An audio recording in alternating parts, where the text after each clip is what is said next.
விஜய் வந்து 60 ஆண்டு காலமா இருந்த சிஸ்டத்தை கலைச்சு விட்டார். கோலத்தை கலைச்சா எப்படி என்ன ஆகும், அது மாதிரி கலைச்சு விட்டார். உண்மையிலேயே தூய சக்தி ஆட்சி நடத்தணும்னு நினைக்கிறாரு. அண்ட் அவரு சின்ன வயசுலேருந்து பணத்தை பார்த்தவர் தானே. இல்லாதவங்களுக்கு பணத்து மேலே கிரேஸ் இருக்கும். சின்ன வயசுலேருந்து பணத்தை பார்த்துட்டு இந்த பணம் எனக்கு வேண்டாம் அப்படின்னு சொல்லிட்டு தான் இங்கே வந்திருக்கு. அதனால இந்த கரப்ஷனை ஒழிக்கலான்ற முடிவில் திரு விஜய் அவர்கள் இருக்கார்.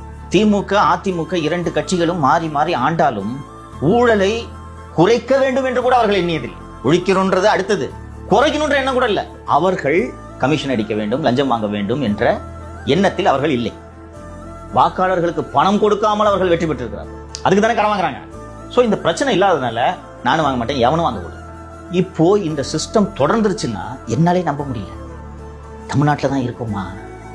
திமுக அதிமுக ரெண்டு தரப்பும் ஐயையோ இந்த அரசு ஆபத்து, மக்கள் லஞ்சம் கொடுக்காம பழகிட்டாங்கன்னா திருப்பி நம்ம கிட்டே லஞ்சம் கொடுக்க மாட்டேன்னு, இது நல்லதுக்கு இல்ல, ஒழிச்சு கட்டு.